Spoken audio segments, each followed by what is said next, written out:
Nice. So I want to start off with just what do you feel is the current state of the DAO ecosystem? What have been some challenges coming up recently? How have you seen DAOs really come and form and take shape in this industry? And what are you really excited about? And what's been really challenging? Korea? Okay. Yeah, so I personally see a lot of potentials in DAO, and I do see that DAO as a key to Web2 adoptions. After all, DAO can help many businesses to reduce their operations costs and actually reach to a global talents. However, right now, there is a lot of challenges that DAO is facing in many aspects. If we only look at the technology and business perspective specifically, I would say right now a lot of DAOs are actually not entirely on-chain. A lot of activities actually happens off-chain. And even though right now there are a lot of governance models, but a lot of times the voting power actually being controlled by a very small group of people, such as VCs or founders. And on top of that, when you want to run your business in DAO, it's challenging right now because you will have to juggle between different platforms with a lot of activities on-chain, off-chain, which kind of introduce some unnecessary trouble and challenging at times. And plus, if you are new to the space, I'm pretty sure at a lot of times you will actually think about so which chain you want to build your DAO on. Today is a key question because a lot of DAOs actually don't support multi-chain. So we admit this, we definitely see a lot of challenges here, and we are working day and night hoping to resolve all these issues for everyone. So in the future, it won't be a problem for DAOs, or admit this, we actually call it DAC, Decentralized Autonomous Company. Yeah, up to you. Sure. I think the most important thing when we're talking about DAOs to remember is that this is an extremely nascent space. The way that DAOs look 10 years from now is going to look completely different from the way DAOs look today. So these are problems that, I mean, partly these are problems that are going to fix themselves, but at the same time, these are problems that we need to keep in focus and actually steward as much as possible as, you know, people that are early in the space, people that are really pushing things forward. So for example, obviously there are problems with governance that we really need to put a lot of effort in figuring out, but there are already so many experiments going on. You have, say, whether it's quadratic voting, whether it's splitting things up into pods, shout out to Orca protocol. There are so many different groups and so many different entities that are already trying to look at different ways that aren't just the, say, plutocratic governance where it's just token-based, whether it's, you have NFT-based voting, you have many different styles of governance.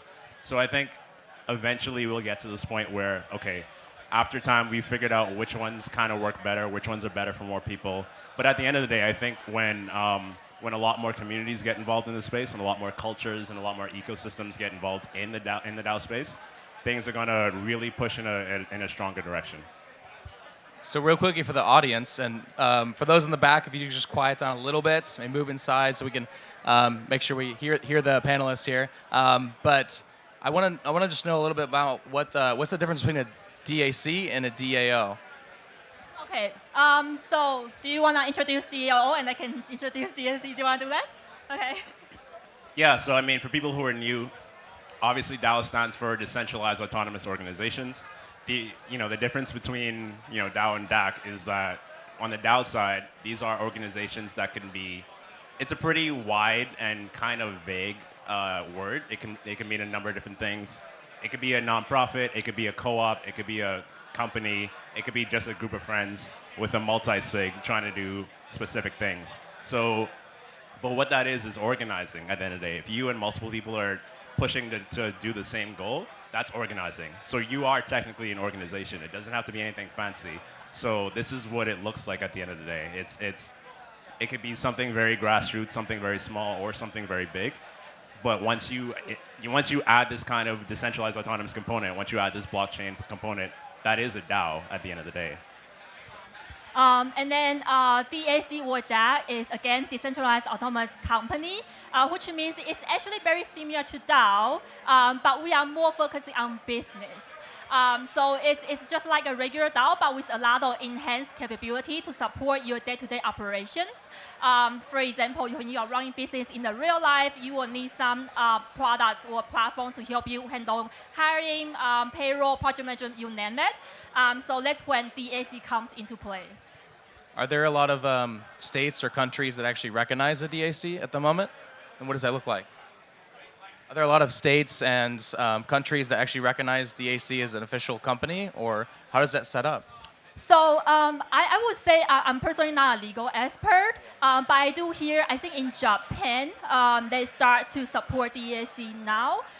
So when you want to set up your DAC, you definitely need to check where is your target market and check the local legislation as well. Nice. Yeah. Good. We got that explanation there. I want to dive into, are there any pros and cons of some of these different ways of governing a DAO? Is there maybe one that maybe is a little bit better or coming out that you think might have a little bit more help for DAOs at the moment? What do you think there? That's a very good question.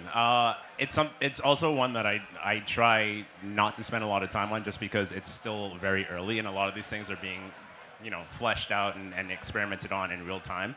So what we've seen from the beginning is obviously the most common thing is just the token-weighted governance where you buy tokens or you're given tokens for work, and then the more tokens you have, the more votes you have. And that's how kind of governance works for a lot of DAOs, especially the earliest ones. And what we've seen over time is that it's very easy to do and very easy to create, but we realize that it's not necessarily the best way to do it because eventually, at the end of the day, capital is a centralizing force. So the more money you have to buy these tokens, the more votes you will have, and that's going to happen across the board. So, which is why a lot of people are trying to figure out, okay, what are these different ways to do it? Whether we're separated like, NFTs and fungible tokens, where maybe the tokens can be used for different things, and the NFTs are used for governance, and then everyone has one NFT, one vote. There are a lot of different ways that people are trying to figure out. We definitely have not solved that problem yet. There's also this idea of, okay, so if you have a DAO, especially if it's a larger one, you can kind of split it between, okay, there's the main DAO, but then you have also like, whether you call it working groups, squads, pods, what have you, those groups can have their own mini governance pretty much so that they can make the decisions as they need to, and which will be separate from the overall DAO. So there's a lot of different things that people are experimenting with, but I think we're going to see a lot of really cool stuff come out of it, and in ways that are much better than the common token-weighted governance we see now. Awesome. So I would say up till now, there are definitely quite a few of the governance model out there already, such as reputation-based or token-based. Especially for token-based, I think it's most widely used run right now. And as we adapt to DAO, we definitely start to see a lot of drawbacks in this model. So Metis, we are actually one of the early promoters of DAO or DAC on layer 2. So we actually spend a lot of time studying all these models and analyze its pros and cons. So I'm actually quite pleased to share that we are very close to share a brand new governance model. It's gonna be 2-layer structured. With the first layer, we call it commons, and the second layer, we call it eco nodes. So this is how it's gonna work. When you create your DAC, you can actually stake your Metis token and start to accumulate your reputation power and form a commons. When your commons form, you can actually start to invite people who's interested in your projects to join your commons, and this way, your reputation power will be increased as well.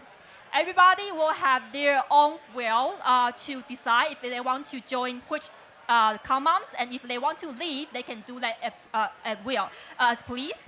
And when they do this, the reputation power for that specific DAC will be dissolved because you leave the commons. The reason we designed this first layer is because we want to make everybody to have the equal influence in the DAO or in DAC, and be able to move in between different topics freely. So this is the first layer. So once you join any commons And when you in that DAC reach a consensus, you want to propose a new proposal, you can then be pushed into the second layer, which is the eco nodes. And that's when our new reputation power system comes into play. That we will actually judge based on all members in that DAC of their past activities to understand how trustworthy they are or how likelihood they can actually execute their proposal. And that's how we make the decision. So entire process will be very decentralized, and we will sure it's fair to everybody. Nice. That's super exciting. Is that Oh yeah. Yeah, I was just gonna add. So a lot of that was really cool, by the way, Yeah. because a lot of the current conversations around not just DAOs but Web3 in general is about this idea of soul-bound tokens versus things or things like verifiable credentials. What and is a whatnot. soul-bound token? Right. So I don't know who comes up with these names, but They just keep coming every day. Vitalik. it's Vitalik. It is World of Warcraft based. We're gonna have to like make it a little more palatable for a lot of people, but shout out to Vitalik though. But it's but it's basically, I mean, not to go too deeply into it, but on the surface level, it's basically just non-transferable tokens to the point where, you know, if you have, whether it's a fungible whether it's an NFT that someone creates or what have you, basically, if you send it to someone or you gain it through some kind of contribution or through some governance effort, that is attached to your EOA. That is attached to your wallet. You can't sell it. You can't transfer it to someone else. So it kind of takes away that market aspect. So it's not just, oh, hey, let me sell my governance to you. No, it's actually, I'm keeping this because I am part of this organization. So there's a lot of, not going to go too deep into that, but there's a lot of questions right now about, you know, will that make a lot of things better? There's also a lot of pushback on it, but it's good that we're having these experiments and these conversations about ways to just make things a bit less gameable, make things a bit more structured at the end of the day. You know, I actually quite happy that you mentioned about this because when that white paper came out, we internally were actually very excited that we realized we actually see things eye to eye. We are actually very close to launch Metis, which is our new product next month. It's mainly based on the reputation power system, and we are going to introduce new social token. It's a very similar concept. Alpha. Love Alpha it. League, let's go. How about I want to dive into the portal a bit more. I understand Metis has been building the portal out for some time, and it's meant to really help decentralized autonomous corporations get going, get off the ground. So what is the portal, and how does it work? So Portal is one of Metis product offering. Basically, this product help you to be able to build DAC, join DAC, or stake your tokens on layer 2. Right now, it's on Metis Andromeda, but in the future, we definitely are going to support multi-chain.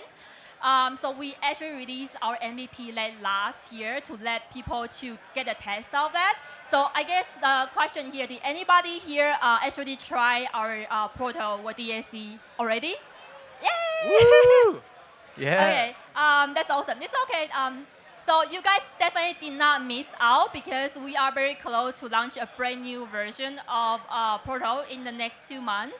Our team spent many months trying to renovate everything. The new Portal is going to be open sourced because we at Metis, we believe that the future of DAC is actually relying on all community members. So collaboration is very important. So we want to open up to everybody in the community to be able to build their own D apps to support their business. And on top of that, this Portal will also allow members to start to actually endorse different DACs using their own NFT badge that they collect. So it's definitely have a lot of functionalities and will also support you to run a lot of business on chain. Love that. Yeah, very important.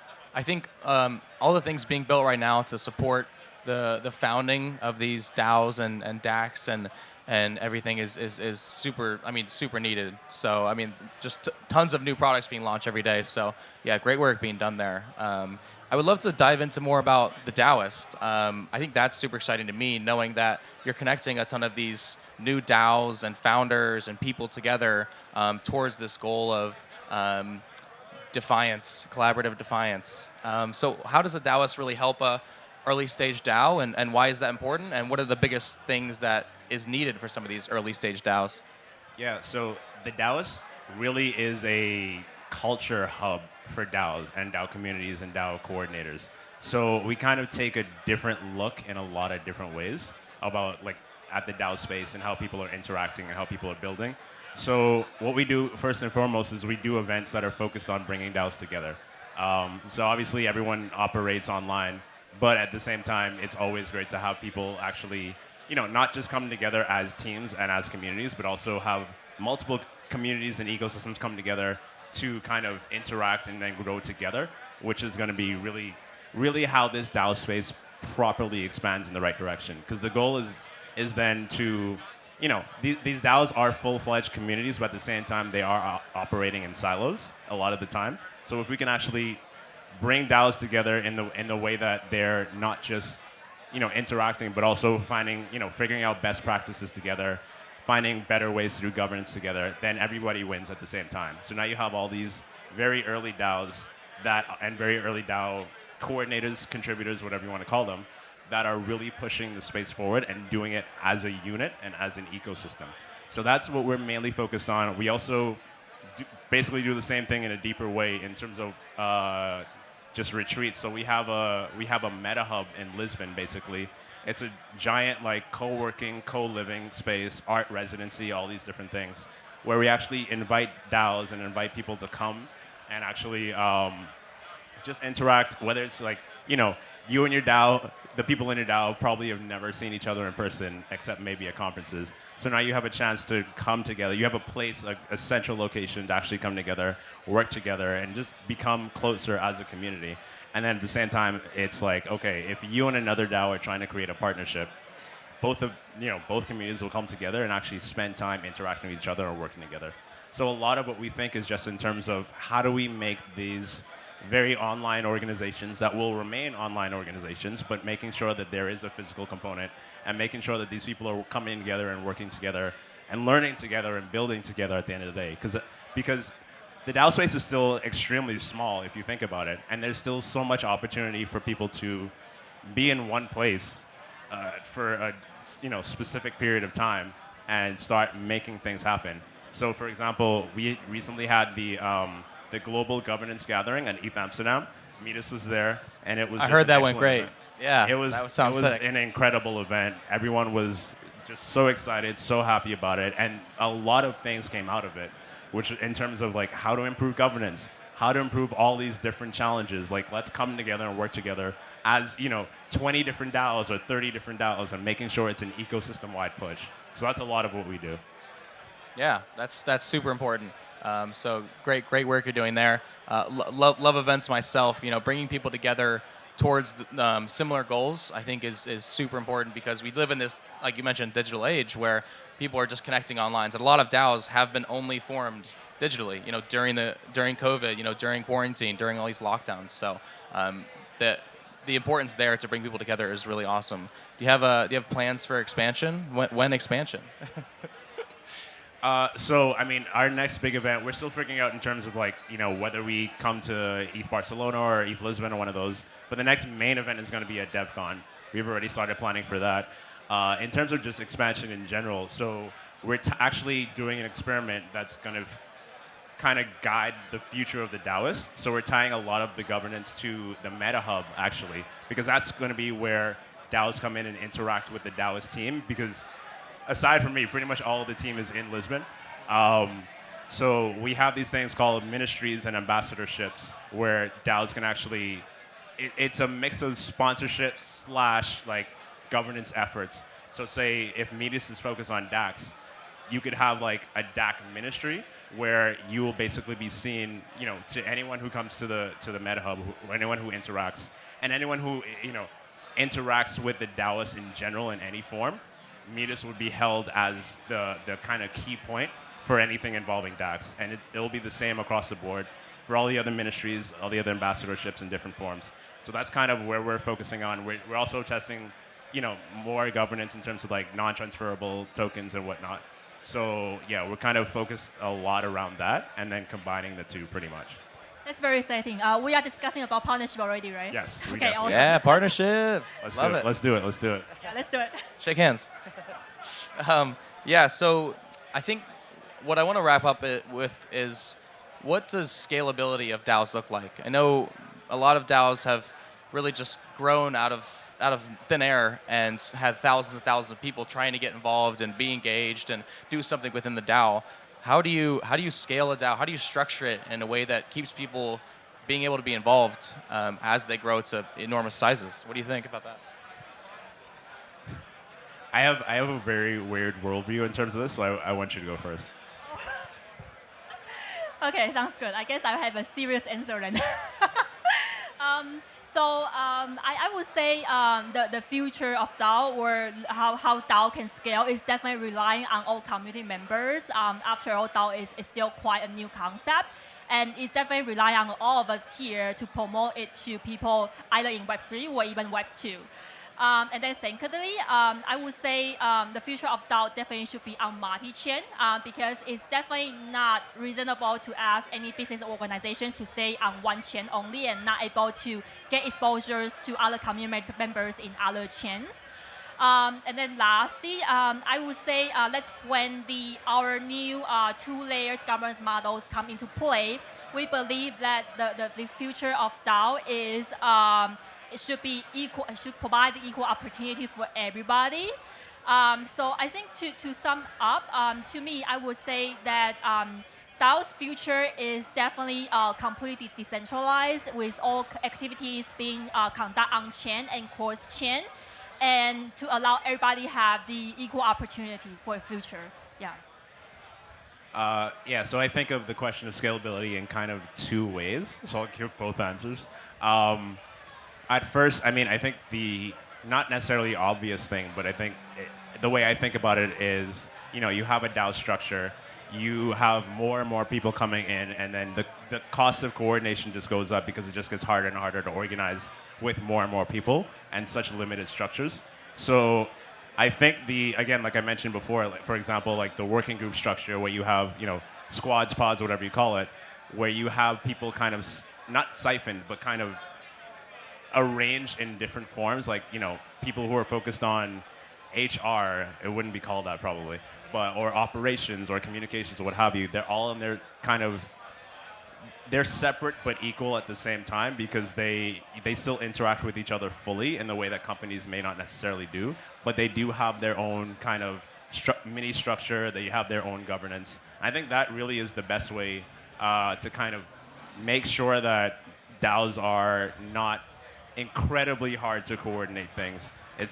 I know, like, again, Orca Protocol, I think, is doing an amazing job in terms of pushing things in that direction and making structures for it. But my second answer, I guess, is that I don't really know if scalability is actually a problem, just because, again, this is incredibly nascent, and at the same time, when you get to the point of many thousands of people joining a DAO, the question then becomes, why do they all need to be in this DAO? Why don't we, you can fork off, or you can literally create a sister organization or a sister DAO and have both of them going towards the same goals. And I think the beauty of DAOs is that you can have multiple of basically the same entity going towards the same goal in a way that you don't have to compete with each other at all. You can completely collaborate, and it can be two different communities within the same environment that are just, even if they could do it. They could do things or operations in a different way, or they could do them exactly the same. Once you can connect the two, then there's really no issue with scalability, because now you have this series of different organizations. It's easier to coordinate because there's smaller groups, but they're still working towards the same goal and they're still pushing the same things forward. So, for example, again, shout out to Prime DAO, who's doing so much on this front in terms of making it easier for DAOs to coordinate with each other and grow together, learn together, build together, whether it's through, say, token swaps, or which really equal, okay, now that, if Metis and the DAOs, for example, we swap tokens, DAOs doesn't have a token, but hypothetical. We swap tokens, and now not only do we have a part of each other, we're connected in terms of, okay, now, well, I mean, not to go strictly financial, but if your token goes up, we win, and if our token goes up, you win. So now we're incentivized to actually help each other out Exactly. and to make sure we don't, like, why would we attack each other if we're connected to each other? So and the beautiful thing is you could have this with two competing organizations, but if we're connected to each other, even if we don't completely stop competing, we still win if one succeeds and the other may not succeed as much.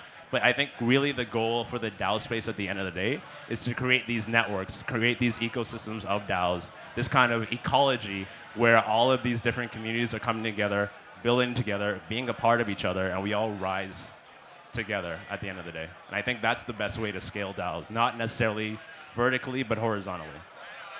DAOs together towards the future. Thanks, everyone. Yes, let's Thank give it you. up.